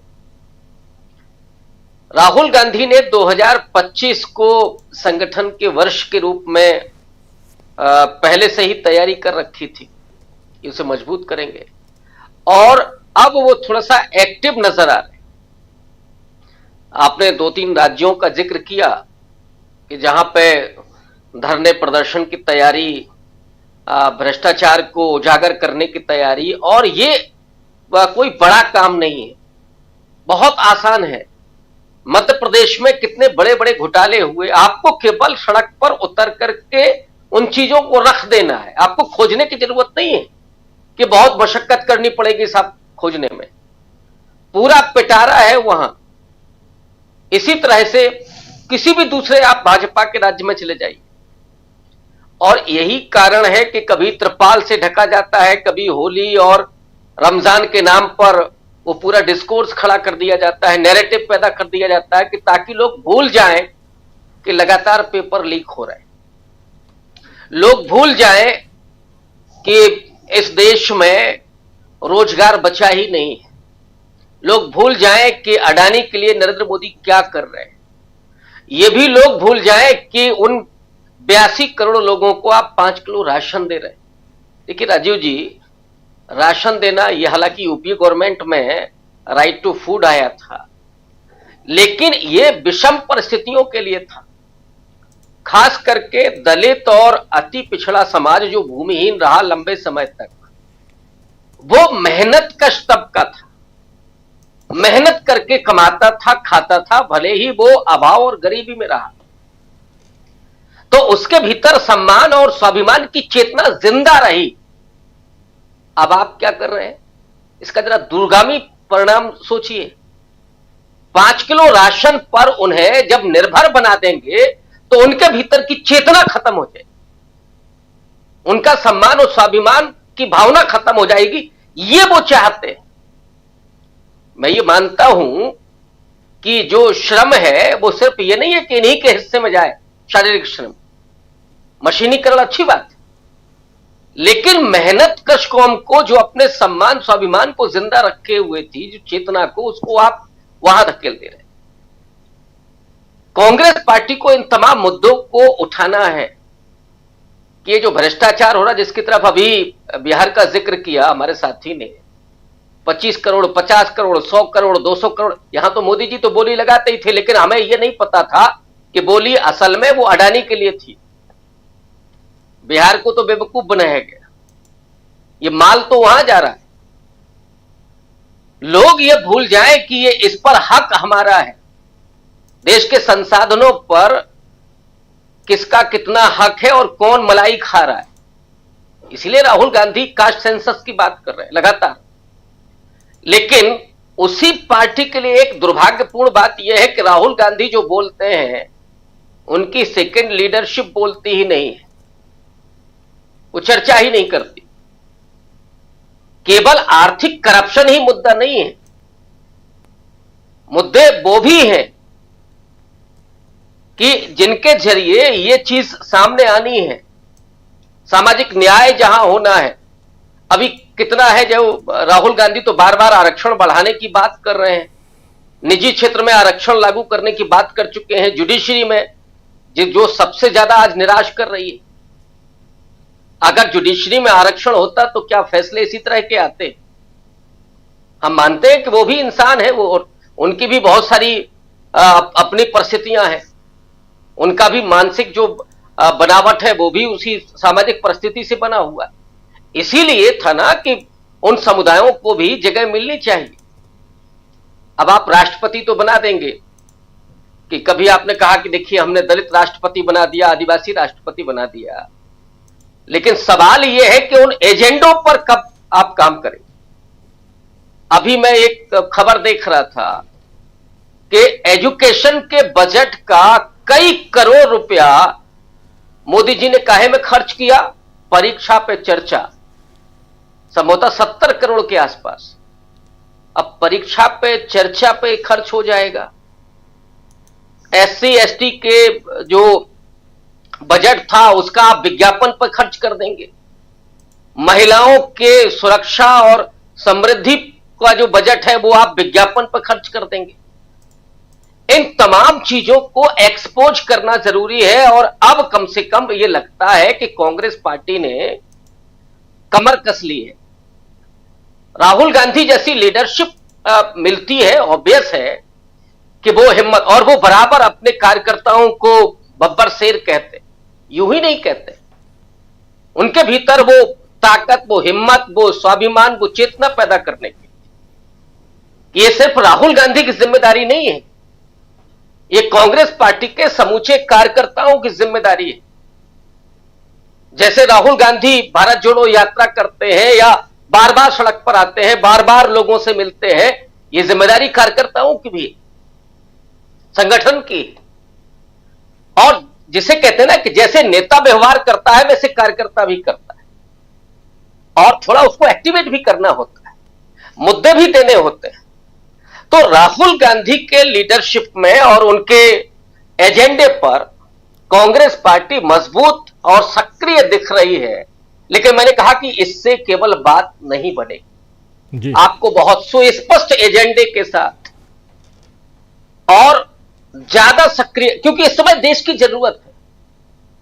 लोग अगर आग लगाने पर तुले हो, और अभी मैं जिन सज्जन से बात कर रहा था, होली की बधाई उन्होंने दी, लखनऊ के बहुत प्रतिष्ठित अमीर हैदर चचा जिनको हम लोग कहते हैं, उनका फोन था और उनकी चिंता वही थी। उन्होंने कहा कि हम लोग ईद के बाद 95 बनाम 5 का एक सम्मेलन करने जा रहे हैं। इस देश में केवल 5% लोग हैं जो अमन नहीं चाहते, जो होली और रमजान एक साथ मनाना चाहते हैं वो 95% लोग हैं। जो रंग गुलाल खेलना चाहते हैं वो मुस्लिम तबके के 95% से ज्यादा लोग होंगे। 1-2% लोग वहां भी, वो सब जगह मौजूद है। तो इस फर्क को समझना पड़ेगा, और इसके लिए भी कांग्रेस पार्टी को बहुत स्पष्ट रूप से, ये डरने वरने की जरूरत नहीं है, क्योंकि जो भी हम बात कर रहे हैं वो संविधान सम्मत बात कर रहे हैं। संविधान इसकी बात करता है और ये अधिकार में आता है, आपके दायित्व में भी आता है। और वो उनके डरने पर कि साहब त्रिपाल लगा देंगे तो हम डर जाएंगे, नहीं साहब हम ये बात नहीं करेंगे, इससे तो हमारा वोट बैंक किसी के बपौती थोड़ा ही होता है। आप अगर एजेंडे की बात करेंगे, ये जो नौजवान है, इन नौजवानों का धर्म जाति क्या है जरा पूछे उनसे। 3-3, 4-4 साल से जो मेहनत कर रहे हैं, तैयारी कर रहे हैं, मां बाप का पैसा ले जा करके वो रात दिन मेहनत कर रहे हैं, और नतीजा क्या होता है, जब एग्जाम होता है तो पेपर लीक हो जाता है। तो ये इस देश में कब तक चलेगा?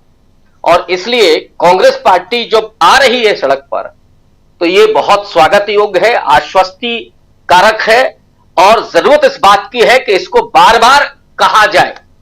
उन कार्यकर्ताओं का हम लोग भी हौसला अफजाई करें, ये हमारी भी जिम्मेदारी है, क्योंकि इस देश को बनाना है, लोकतंत्र और संविधान को सुरक्षित संरक्षित रखना है, तो ये हमारी भी जिम्मेदारी बनती है। राजीव जी, बिल्कुल बिल्कुल आप सही कह रहे हैं। प्रशांत जी, सौहार्द की बात हो रही है, आपसी भेदभाव मिटाने की बात हो रही है, और ये देश किस दिशा में जा रहा है इसकी चिंता हम कर रहे हैं। लेकिन थोड़ा ये समझना होगा कि आखिर ऐसा हो क्यों रहा है। लगातार हम इस पर चर्चा और कई अलग अलग समय में होता रहा है, और इस पर चर्चाएं होती रही हैं, लेकिन तब और अब में फ़र्क क्या है ये भी समझना, आइडेंटिफाई करना ज़रूरी है। ज़रा बताइए। देखिए राजीव जी, समाज ऐसा नहीं है। जब हम आज बात कर रहे हैं, अब से कुछ देर बाद होलिका दहन है, जहां मैं रहता हूं वहां भी नीचे अभी होगा, मैं जाऊंगा इस लाइव के बाद जी। मुझे पूरी उम्मीद है कि कल उत्तर प्रदेश या तमाम जगहों के देश के लोग, खासकर उत्तर प्रदेश, इन साजिशों को नाकाम करेंगे और बहुत उल्लास के साथ, भाईचारे के साथ होली मनाई जाएगी और जुमा की नमाज भी होगी। कुछ ऐसा अप्रिय घटना की उम्मीद मुझे नहीं है। अब समझना ये होगा कि कौन लोग हैं जो 5% लोग जिसकी चर्चा अभी कर रहे थे रविकांत जी, ये कायर लोग हैं। ये सिर्फ पुलिस की शह पर करते हैं। आप याद कीजिए, कर्नाटक के इलेक्शन के पहले यही लोग लड़कियों के हिजाब को लेकर तमाम तरीके के हमले कर रहे थे। कहाँ गए वो? पुलिस थी उनकी। जब पुलिस बदल गई, सरकार बदल गई, पुलिस दूसरी हो गई, घर बैठ गए। जब सिद्धरामैया की सरकार आई, उन्होंने थाने पे, हर थाने पे इनको बुलाया, दंगाई लोगों को, इनसे हलफनामे लिखवाए कि अगली बार करोगे तो ये धाराएं लगा देंगे। बैठ गए घर जी। मूलतः ये कायर लोग हैं। ये पुलिस के साथ मिल के पुलिस की शह पे करते हैं। ये जहां इनकी पुलिस नहीं है, जहां बीजेपी की सरकार नहीं है, वहां आपको इस तरीके के तत्व नहीं मिलेंगे। कि तमिलनाडु में मस्जिदों के सामने डांस नहीं करेंगे, क्योंकि वहां की पुलिस इनका डिस्को बना देगी कायदे से। तो ये वहां करते हैं जहां पुलिस इनकी है। और जिस तरीके के पुलिस अधिकारी है जो बात कर रहा था बेहोशी तरीके से इसने बात की है, तो एक तो मुझे उम्मीद है कि लोग ऐसे नहीं हैं, लोग मिलजुल के रहते हैं। अभी आप देखिए कुंभ के दौरान क्या हुआ, भगदड़ मची, मस्जिदों ने दरवाजे अपने खोल दिए, कितने लोगों ने मस्जिदों में शरण दी। तो ये केवल और लोगों को समझना चाहिए कि देखिए योगी आदित्यनाथ का झगड़ा अंदरूनी झगड़ा है। वो अब प्रधानमंत्री की दौड़ में है, उनकी अपनी सत्ता संघर्ष है नरेंद्र मोदी के साथ। उनको नरेंद्र मोदी से बड़ा अपने आप को नफरती साबित करना है, तो वो सत्ता संघर्ष की राजनीति कर रहे हैं। उनकी योगी जी की सत्ता संघर्ष की राजनीति में अपना त्यौहार न खराब करें। अपना त्यौहार जो है अपने हर्षोल्लास से मनाएं। अब अपोजिशन के लिए मुझे केवल एक बात कहनी है कि देखिए, जब हम लोग बात कर रहे हैं, हम बात कर रहे हैं क्या कि होली का त्यौहार सब लोग मिलजुल के मनाएं। एक दूसरा मीडिया है वो आग लगा रहा है जी, खुलेआम हिंदू मुसलमान कर रहा है। विपक्षी दलों को दो चीजों को अपने एजेंडा में रखना है, दो चीजों को सिर्फ। इनकी पूरी राजनीति जो है विपक्ष के हाथ में होगी। एक, इनको इस मीडिया का इलाज करना है, इस मीडिया के लिए रणनीति बनानी है, वहां जाके बैठना नहीं है जी। ये राहुल गांधी तो करते हैं अपने लेवल पे, लेकिन उनकी पार्टी क्या करती है, इंडिया गठबंधन क्या करता है। इस जो दंगाई मीडिया है, जो आज अभी जो हम लोग बात कर रहे हैं सौहार्द की, एक मीडिया जो दंगा फैलाने की कोशिश कर रहा है, दंगा कराने की कोशिश कर रहा है। अभी आप स्टूडियो में बैठ के मॉनिटर में देख सकते हैं उस मीडिया को। जब मैं आपसे बात कर रहा तो मैं देखा कुछ चल रहा है वहां पे ऐसा, तो ये आग लगा रहा है वहां पे। ये दंगाई मीडिया को के बारे में पूरे विपक्ष को, देश की जनता को, बुद्धिजीवियों को, पत्रकारों को सोचना होगा कि ये इसको कितना मौका दिया जाए आग लगाने का समाज में। तो विपक्ष को एक तो ये काम करना है कि मीडिया की स्ट्रेटजी उनकी क्या हो और इस नफरत फैलाने वाले मीडिया का वो क्या करें, क्योंकि जब तक ये मीडिया रहेगा इस देश में नफरत, दंगे, ये सब चीजें होती रहेंगी। दूसरा, इलेक्शन कमीशन के खिलाफ, उनकी बेईमानियों के खिलाफ, उनके कार्यकुशलता के मामले पर, इलेक्टोरल रोल जिसमें करप्शन है, उन सब को लेकर एक बड़ा अभियान जो है चलाना होगा जी। जन जागरण का अभियान, इनके ऊपर दबाव बनाने का अभियान, चाहे वो कोर्ट से जाए, चाहे जनता के बीच में जाकर करें, प्रेस कॉन्फ्रेंस करें, रैलियां करें, धरने करें, प्रदर्शन करें, लेकिन इलेक्शन कमीशन के खिलाफ एक बड़े अभियान की आवश्यकता है। तो दो चीजें, इलेक्शन कमीशन और ये जो दंगाई मीडिया है, इसका कोई उपाय विपक्षी दलों को सोचना होगा। बिल्कुल बिल्कुल, आप सही कह रहे हैं। डॉक्टर प्रकाश हिंदुस्तानी जी, क्या कहेंगे आप? राजीव जी, जिस तरह के हालात पैदा किए जा रहे हैं, हालात जनता पैदा नहीं कर, सामाजिक कार्यकर्ता और हमारे धर्मगुरु पैदा नहीं कर रहे हैं, ये हालात पैदा कर रहे हैं हमारे नेता और मीडिया के लोग। आखिर समझ में नहीं आता कि उत्तर प्रदेश के मुख्यमंत्री को, मध्य प्रदेश के मंत्रियों को ये बात कहने की क्या जरूरत पड़ी कि मस्जिदों को तिरपाल से ढक दो। ये बात किसी की समझ में नहीं आई, और ऐसा कोई पहली बार तो है नहीं कि त्योहार एक साथ आ रहे हैं, आते रहे हैं, आते रहेंगे। तो ये बात स्पष्ट है कि इसके पीछे इरादा क्या है। इरादा ये कि लोग उलझे रहें, होली हमारी है, रमजान तुम्हारी है, मस्जिद तुम्हारी है, मंदिर हमारा है, मस्जिद के सामने वाली गली तुम्हारी है, मंदिर के सामने वाली गली हमारी है, लेकिन चूंकि हम बहुमत में हैं, हम बहुसंख्यक हैं, तो हम अपने मंदिर के सामने से भी शोर करते हुए निकलेंगे और मस्जिद के सामने से भी शोर करते निकलेंगे। हम ये अपेक्षा करेंगे आपसे कि होली है तो आप अपने नमाज का वक्त बदल दो। ये अपेक्षाएं करना अहमकाना कोशिशें हैं जिसकी कोई तारीफ नहीं कर पाएगा, कोई भी नहीं करेगा। तो ये जो बातें एक देश, और जो बातें विधायक कह रहे हैं, नेता कह रहे हैं, वो तो हास्यास्पद है। जो यहाँ भी हेडलाइंस में चल रही हैं, जिन्हें रंग से परहेज वे देश छोड़कर चले जाएं। अरे भाई, ऐसी मूर्खतापूर्ण बातें कर ऐसे लोगों पर जो इस देश में संविधान के नाम पर मंत्री पद की शपथ लेते हैं और कहते हैं कि मैं बिना किसी भय या पक्षपात की देश की एकता को अक्षुण्ण रखूंगा, वो व्यक्ति अगर इसे बयान देता है तो ऐसे व्यक्ति के खिलाफ तो पुलिस की कार्रवाई होनी चाहिए और उनसे मंत्री पद छीन लेना चाहिए और न्यायालयों को कार्रवाई करनी चाहिए और जनता को ऐसे नेताओं को अगले चुनाव में ठेंगा बता देना चाहिए। क्योंकि संविधान की शपथ लेकर जो व्यक्ति ये कहता हो कि मैं पद की गरिमा रखूंगा, पक्ष भय और पक्षपात के बिना काम करूंगा, वो व्यक्ति ऐसा कैसे कह सकता है? कोई भी व्यक्ति जो इस देश में, भाई मुझे पसंद नहीं है भगवा रंग तो क्या मैं देश छोड़ दूं, मुझे काला रंग पसंद है तो क्या मैं देश छोड़ दूं? और हर देश की, हर सभ्यता की अपनी अपनी पसंद, अपनी अपनी परंपराएं हैं। बिल्कुल। जैसे काले रंग को हम अपने देश में अशुभ मानते हैं कि काला रंग शुभ नहीं है, लेकिन दक्षिण अफ्रीका में काला रंग शुभ है। तो हो सकता है कि जिसे हम अशुभ मान रहे हैं वो कहीं और शुभ है, जिसे कहीं शुभ माना जा रहा है वो कहीं अशुभ है। तो शुभ और अशुभ केवल हमारे संविधान में जो बातें लिखी वही है। संविधान में लिखा है कि ये चीज सही है तो वो सही है, और संविधान में लिखा कि सही नहीं है तो जो लोग संविधान की बात को नहीं मानते उनको जनता को सड़क पर बता देना चाहिए, अगले चुनाव में वोट मतदान बूथ पे बता देना चाहिए और कानूनी रूप से ऐसे लोगों को गिरफ्त में लेना चाहिए।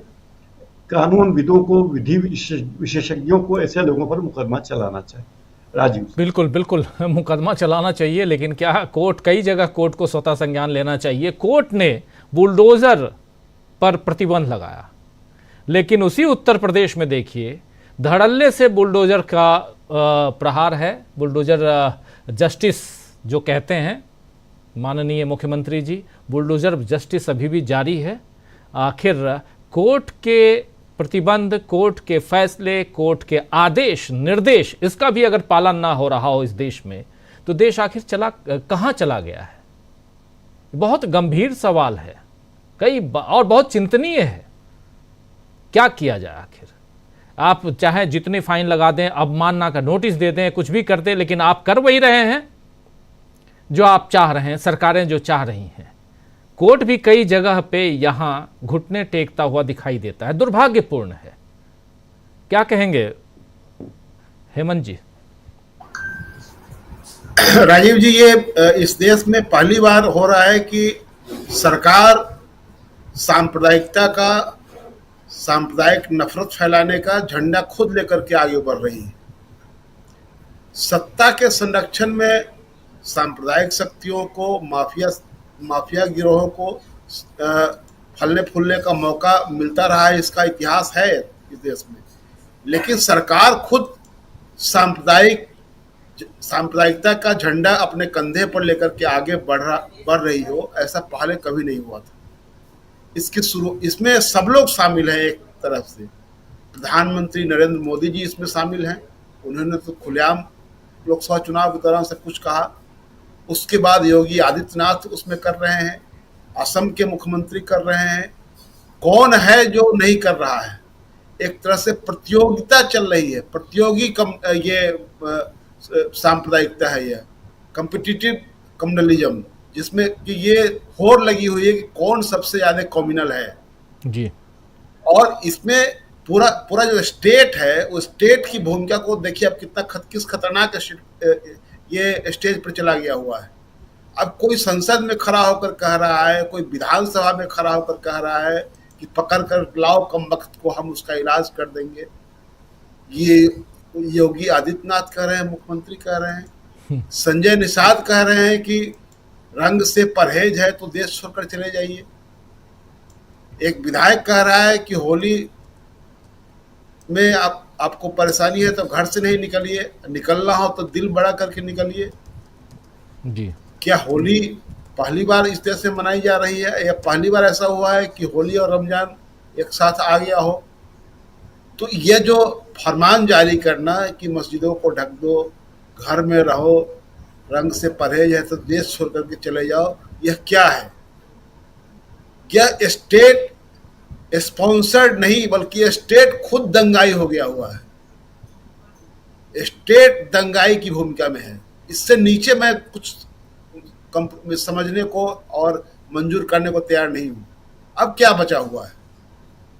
सरकार योगी आदित्यनाथ किसी दिन लाठी भाला लेकर के किसी गली मोहल्ले में निकल जाए लोगों को काटने मारने के लिए, तो अब तो यही बचा हुआ है ना। आप जो मुनादी कर रहे हैं खड़ा होकर के विधानसभा और संसद के भीतर, अब तो यही है कि किसी दिन तलवार भाला लेकर मोदी जी निकले, योगी जी निकले, मोहन यादव निकले, असम के मुख्यमंत्री हेमंत बिस्व शर्मा निकले, लोगों को काटने मारने लगे। अब यही सीन देखने के लिए बचा हुआ है। तो ये स्टेट स्पॉन्सर्ड, और ये जान लीजिए राजीव जी कि इसके खिलाफ जनता को गोलबंद करने की महती जिम्मेवारी विपक्ष के पास आ गई है। आप कोर्ट कचहरी से इन चीजों का समाधान नहीं निकाल सकते हैं। मैं फिर से कहता हूं कि इस देश में बहुत सारे मसले जो हैं वो संसद में हल नहीं हुए हैं, उनको सड़कों पर हल किया गया है। और यह वक्त आ गया है कि जनता को सड़क पर उतारा जाए इन दंगाइयों के खिलाफ, तभी बात बनेगी। अन्यथा इनका आप उम्मीद नहीं कर सकते हैं। उम्मीद बहुत धुंधली हो गई हुई है। आप सुप्रीम कोर्ट का आपने कहा ना, उन्होंने बुलडोजर जस्टिस पर रोक लगा दिया, क्या हुआ? उसका ठेंगे पर है वो बुलडोजर जस्टिस पर उनका सुप्रीम कोर्ट का निर्देश, कुछ नहीं हो रहा है। अब कोई कह रहा है कि औरंगजेब की मजार उखाड़ कर फेंक दो, वहां शौचालय बनवा दो। ये कौन मूर्ख लोग कह रहे हैं? बिल्कुल चालाक लोग और बिल्कुल ऐसे लोग कह रहे हैं जिनके घर का बाल बच्चा कभी लाठी भाला लेकर के और भगवा लेकर के जुलूस में नहीं जाता। वो सब अच्छे अंग्रेजी स्कूल में पढ़ते हैं। अमेरिका में कहेंगे आपको अपने बच्चों को गुरुकुल में यहाँ भी नहीं, इंग्लैंड अमेरिका में पढ़ता है वो। तो इन दंगाइयों को समझने की जरूरत है। और निश्चित रूप से चंद मुट्ठी भर हैं, लेकिन जो इनकी विजिबिलिटी जो है वो बहुत अधिक है। ये मीडिया में दिखाई देते हैं, ये ब्यूरोक्रेसी में दिखाई देते हैं, ये जुडिशरी में दिखाई देते हैं, इसलिए इतने प्रभावकारी दिखते हैं। और ये सेना में, पुलिस में, सब जगह इनका रिप्रेजेंटेशन है। तो ये साफ साफ दिखाई दे रहा है कि जो इनकी विजिबिलिटी है ये लोगों के भीतर खौफ पैदा करती है। लेकिन हैं ये चंद मुट्ठी भर, इसलिए इनके खिलाफ एक तरह से जनता की एकजुटता और जनता की कार्रवाई ही इनको जवाब देने के लिए मुझे लगता है कि अंतिम रास्ता बचा हुआ है। इससे नीचे कॉम्प्रोमाइज आप किसी चुनाव से इनको शिकस्त नहीं दे सकते हैं। क्या होगा? एक जगह सरकार आप बना लेंगे, लेकिन इनकी जो दंगाई पूरी राजनीति चल रही है उसको आप कैसे रोकेंगे? उसको जनता को उतारना पड़ेगा आपको मैदान में। उसके अलावा कोई उपाय नहीं है। ऐसा नहीं कि 5 साल तक अब इंतजार करते रहे और 1 साल चुनाव लड़ने के लिए आप सीटों का तालमेल करेंगे और जुलूस निकालकर प्रदर्शन करके और उसके बाद निश्चिंत हो जाएंगे। तो मुझे लगता है कि इनसे मुकाबला नहीं कर सकते। आपको 365 दिन 24 घंटे काम करना पड़ेगा, 7 दिन। जी बिल्कुल आप सही कह रहे हैं। 365 दिन काम करना होगा और बहुत महत्वपूर्ण है कि चौकन्ना रहना पड़ेगा। विपक्ष को खासकर यहाँ मजबूती के साथ आगे बढ़ना होगा। कांग्रेस पार्टी जो काम कर रही है, जितना कर रही है, उसमें कांग्रेस का साथ अगर विपक्ष के और दूसरे दल दें तो और भी मजबूती कांग्रेस या विपक्षी दल इंडिया गठबंधन पा सकते हैं और उसके ज़रिए इस देश का कुछ कल्याण हो सकता है। ये ज़रूरी भी है। होली है कल और उससे पहले ये पैगाम देने की कोशिश हम कर रहे थे इस कार्यक्रम के ज़रिए कि एकता बनी रहे इस देश में, एकता को विखंडित करने, तोड़ने की कोशिश जो चल रही है उस पर लगाम लगे। बहुत बहुत शुक्रिया अदा करता हूं हेमंत जी आपका, बहुत शुक्रिया प्रशांत जी, बहुत बहुत शुक्रिया डॉक्टर प्रकाश हिंदुस्तानी जी, प्रोफेसर रविकांत जी और साथ में जुड़े थे अमलेंदु उपाध्याय जी। आप सबका बहुत शुक्रिया, बहुत धन्यवाद। आप तमाम साथियों, आप सबका भी शुक्रिया अदा करता हूँ। राजकुमारी सैनी जी, एक लंबे अंतराल के बाद आप का कमेंट देखा, बहुत बहुत शुक्रिया आपका। और मुकेश मिनेकर साहब हमारे साथ बने हुए हैं, पूरन पाटीदार साहब हैं, राधेश्याम प्रधान साहब हैं। कहीं ना कहीं विपक्ष भी दोहरी नीति अपना रहा है। नहीं तो जिस तरह राहुल जी को जी जो कदम उठा रहे हैं और सारा विपक्ष उनकी आवाज़ में सम्मिलित हो लिख रहे हैं, हो जाए तो इलेक्शन